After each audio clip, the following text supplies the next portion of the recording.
everyone, thanks for tuning in today. I'm Jessica from 20dishes.com, and so I'm going to be in the kitchen today doing lots of food prep for Thanksgiving tomorrow. It's our Thanksgiving holiday here in the United States, so if you're in the US, you're probably doing a lot of cooking as well, and that whole process of cooking and getting prepared for our family lunch tomorrow reminded me that we're gonna have turkey bones, and I absolutely love turkey bone broth. It is my favorite bone broth, and I wanted to hop on here and show you guys really quick how to make it and remind you not to throw away your turkey bones. So if you're having turkey tomorrow, make sure you hang on to those bones. So I actually don't have any turkey bones today, but I'm gonna use some chicken bones that I have in the freezer. So you've probably heard of bone broth. You've probably heard that bone broth is really, really good for you.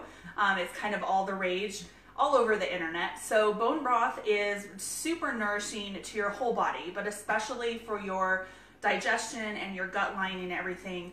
It has an abundant source of naturally occurring minerals, as well as collagen and gelatin in their natural form. So that's what makes it so healing to the intestinal lining and the whole digestive tract. And that's why on many therapeutic diets, you'll see bone broth is pretty much a staple in a lot of therapeutic diets. So full of all sorts of goodness. Some people like to drink it straight. You can use it in soup. You can use it in sauces. Really, you use it however you would any other kind of broth that you buy at the store, except it's just much more nutrient dense when you make it at home. So a couple of tips that I want to give you guys before I show you how to make it. So we're talking specifically about turkey bones for tomorrow, but you can make bone broth year-round with whatever bones you have on hand.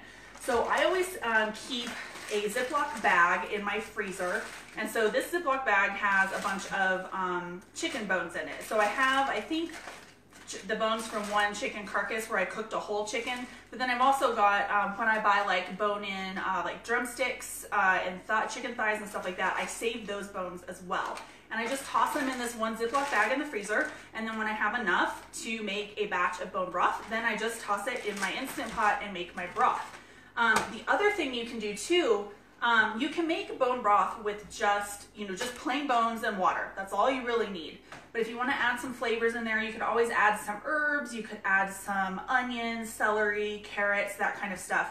And what I like to do, I don't have any here today, but one thing that you can do is whenever you're preparing your onions and your carrots and celery, you can take all those scraps. So when you cut like the end off of the celery or kind of the leafy ends off of the very ends of the stalk of celery, and then the carrots and onion peels and stuff like that, you can toss all of that in a Ziploc bag, throw it in your freezer, and then add it to your stock pot whenever you're getting ready to make your bone broth. So you can add a little bit of extra flavor there. Totally not required, but you can do that. You can also add in fresh or dried herbs into your broth if you like. I tend to do mine plain because then I can season it however I want to season it depending on what I'm using it for. So really, making it is super, super simple. So I'm using my Instant Pot for my bone broth, but you can also make it in a slow cooker. You can make it in a regular stock pot. The principles are all going to be the same. The cooking time is going to be a little bit different. So in your slow cooker, if you're using a slow cooker, you can just put your bones in the slow cooker, cover it with water, and you're going to add some apple cider vinegar as well. I'll talk about that in a second. And then you're going to let it, you can bring it up to a boil on high and then turn it on low, and you can let it simmer.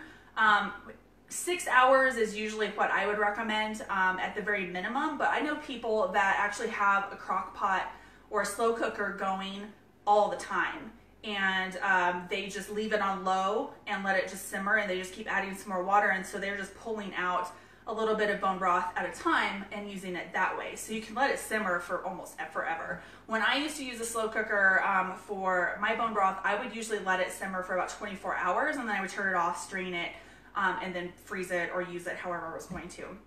Same with the stock pot. So if you're going to use a stock pot on your stove, you'll want to place your bones in there and add your water, and then you'll want to bring it up to a good simmer. And I'm getting to notice that I don't know if this is going. I'm going to keep going. I just got a notice on my phone that said that something had stopped, so I'll keep going just in case people are watching.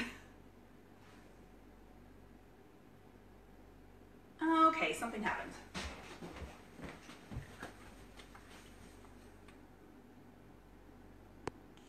Can you guys, am I still live? Like I got this warning notice on my phone that just popped up that said that the application had stopped. So I'm not sure. I'm assuming I'm still live because I'm seeing a comment there. So, okay, cool. Thanks, Liz. Awesome.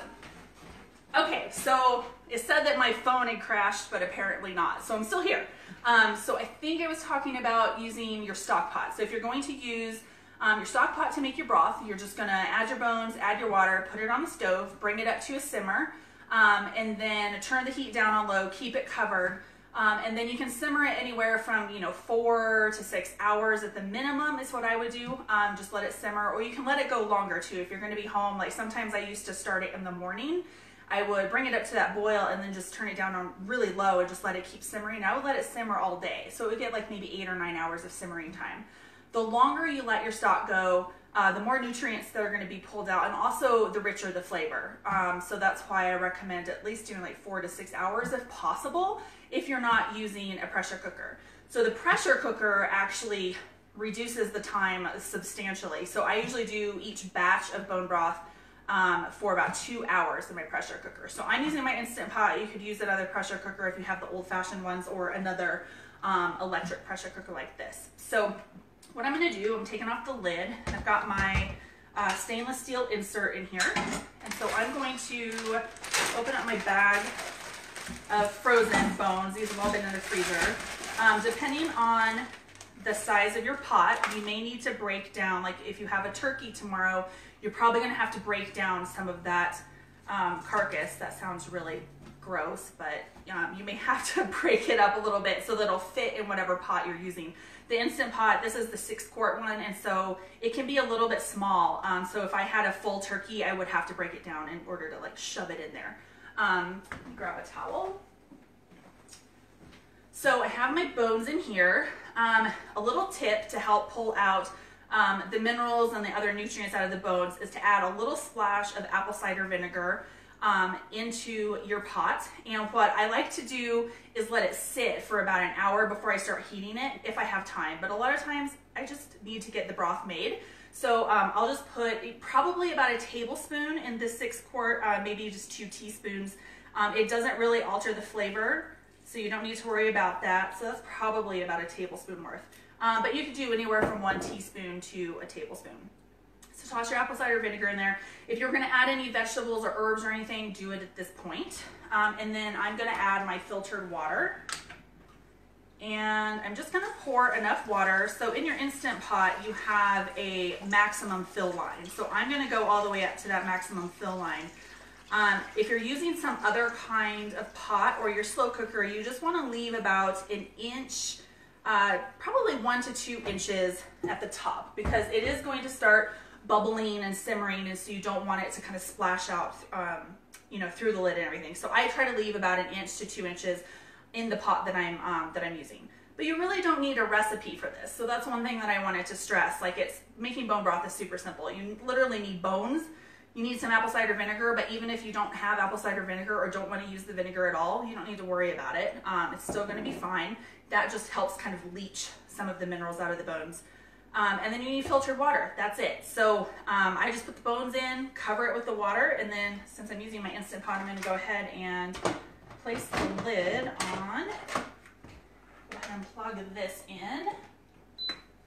And then how I do it on my Instant Pot, I do 2 hours. So I'm going to use the manual option on the Instant Pot, and then I'm just going to use the arrow to go up to 120 minutes. So I do the full 2 hours. So we'll let that go on up slowly.